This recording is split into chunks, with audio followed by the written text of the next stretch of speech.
Hallelujah hallelujah hallelujah. इस भाई की अचानक जो है कि तबीयत धीरे धीरे खराब होना चालू हुई। बहुत कुछ नहीं, शरीर में बुखार बना और बुखार बढ़ता गया। काफी बुखार से इसकी शरीर भर गई, मस्तक पकड़ लिया और भाई हॉस्पिटल में पहुंचा। हॉस्पिटल में इलाज होता रहा, लेकिन इसकी बीमारी नम नहीं हुई परंतु बढ़ती गई। और चंदोक हॉस्पिटल में ये भाई भर्ती हुआ और उस हॉस्पिटल में इलाज होता रहा। बीमारी बढ़ती गई। जब उस डॉक्टर के बस की बातें नहीं रही, जब इसकी हालत बिल्कुल सीरियस हो गई, ये कोमा में पहुंच गया, तो डॉक्टर ने जवाब दे दिया, कहा भाई इसे लेकर जाओ। और लोगों ने क्या किया, इस भाई को लेकर वाराणसी पहुंचे। और वो कौन सा हॉस्पिटल था? न्यूरो सिटी हॉस्पिटल में। और वहां पे ये कोमा में डाल दिया गया और इसकी हालत बिगड़ ही रही थी, कोई आशा नहीं थी।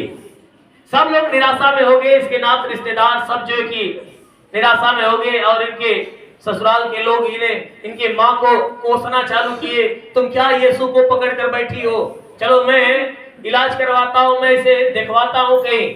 लेकिन परमेश्वर का धन्यवाद हो कि इनके माँ का जो विश्वास है वह प्रभु के ऊपर टिका रहा। हालेलुया। सिर्फ वो बहन मुझसे बातें करती थी, अपना दुख सुनाती थी, प्रार्थना लेती थी, क्योंकि इस भाई के पास कोई पहुंच नहीं पाता था। वो प्रार्थना के लिए मुझसे फोन करती थी और मुझसे प्रार्थना लेती थी, मैं प्रार्थना करता था। मैं भी रात दिन प्रार्थना करना चालू किया, अपने वॉलंटियरों को कहा कि भाई सब लोग इस भाई के लिए प्रार्थना करो, और सब लोग प्रार्थना करना चालू किए। लास्ट में वो बहन जो है कि गिड़गिड़ाते हुए मेरे पास फोन की, मैं बहुत बिजी था क्योंकि शताव का माहौल ही चल रहा था और मैं काफी भाग दौड़ में था, मुझे मेरे पास समय नहीं था। वो बहन गिड़गिड़ाते हुए प्रार्थना करे कि भैया मेरे बेटे को बचा लो, एक ही बेटा है मेरे बेटे को बचा लो भैया। एक बार हमें विश्वास है कि एक बार आप हॉस्पिटल में चले आओगे तो मेरा बेटा बच जाएगा। तो मैं उस बहन को सांत्वना दिया, कहा बहन मैं कुछ नहीं हूं, वो प्रभु सब कुछ है। वो ये विश्वास रखोगे और प्रार्थना करोगे प्रभु आपके बेटे के पास जाए। उसकी गिड़गिड़ाहट मुझे बर्दाश्त नहीं हुई, मैं जा नहीं सका। लेकिन हमारे वॉलंटियर के ऐसे दो भाई हैं जो उसी जगह वाराणसी के अंदर तैयारी करते हैं। मैं तुरंत फोन किया, कहा भाई एक काम करो, जल्दी से एक काम करो, उस हॉस्पिटल का पता लगाकर तुम जाओ और जाओ वहां के डॉक्टर से रिक्वेस्ट करना कि उस भाई के पास पहुंचने के लिए। अगर उसके पास पहुंचना तो मोबाइल हाथ में लिए रहना, मुझे तुरंत फोन करना और मैं प्रार्थना करूंगा। लेकिन हुआ क्या कि मोबाइल से प्रार्थना लेने के लिए मौका तो नहीं मिला। लेकिन मैं उस भाई को कहा था कि एक काम करना, वहां जाना ना तो अपने हाथ में आशीष तेल लगाए हुए जाना और जाकर उसके शरीर के किसी भाग पे लगाकर तुरंत प्रार्थना करना। इस विश्वास की प्रार्थना को प्रभु से जीवित कर देगा। आमीन। हालेलुया। मैंने कहा हाथ में आशीष तेल लगाकर जाना और उस जहां पर वो भाई रखा है वहां पे जाना, रिक्वेस्ट करके 2 ही मिनट के लिए जाना और जाकर एक काम करना कि उसके शरीर के किसी भी भाग में तेल लगाकर सिर्फ जितना समय मिले उतना ही विश्वास से प्रार्थना करके चले आना, प्रभु को जो काम करना होगा कर देगा। और हुआ क्या, वैसे ही वो भाई दोनों गए और डॉक्टर से रिक्वेस्ट किए और किसी भी तरह रिक्वेस्ट के द्वारा वो अंदर जाने के लिए मौका दिए, सिर्फ 1 या 2 मिनट का।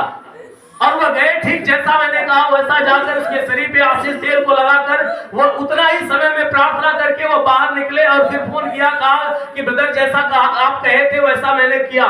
तो मैंने कहा कि जब वैसा कर दिए हो तो जरूर है कि अब प्रभु को काम करने की आवश्यकता है, जरूर है कि जैसा प्रभु ने संदेश दिया वैसा कर देगा।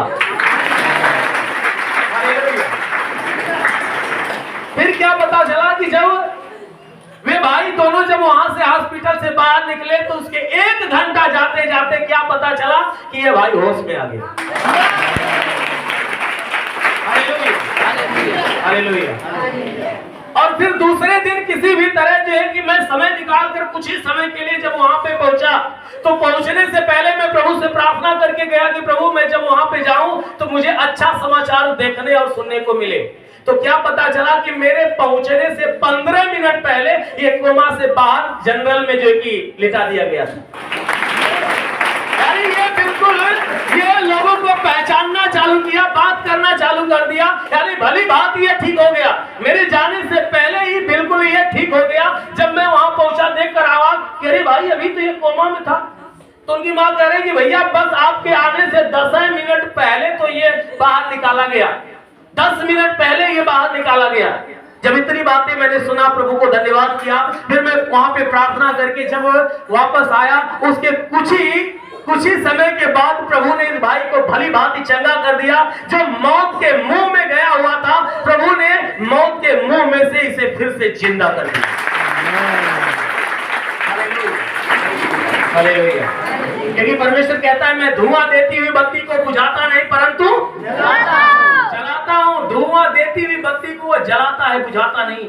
क्योंकि इस भाई की आखिरी सांस चल रही थी और प्रभु ने क्या किया, इसके अंदर फिर से अपने जीवन की ज्योति डाला और इसे फिर से जिंदा कर दिया, ताकि परमेश्वर इस भाई के द्वारा अपनी महिमा कर सके।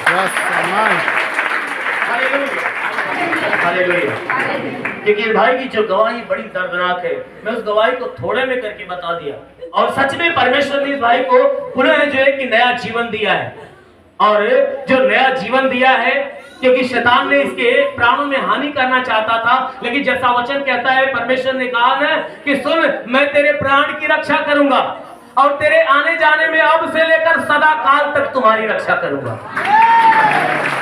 Hallelujah, hallelujah, hallelujah. मेरे प्यारे भाई बहनों, सच में आप भी अपने विश्वास को जमाए रखोगे, अपने विश्वास को डगमगाए नहीं दोगे, तो अवश्य कि परमेश्वर आपके विश्वास के अनुसार भी आपके जीवन में चमत्कार करेगा।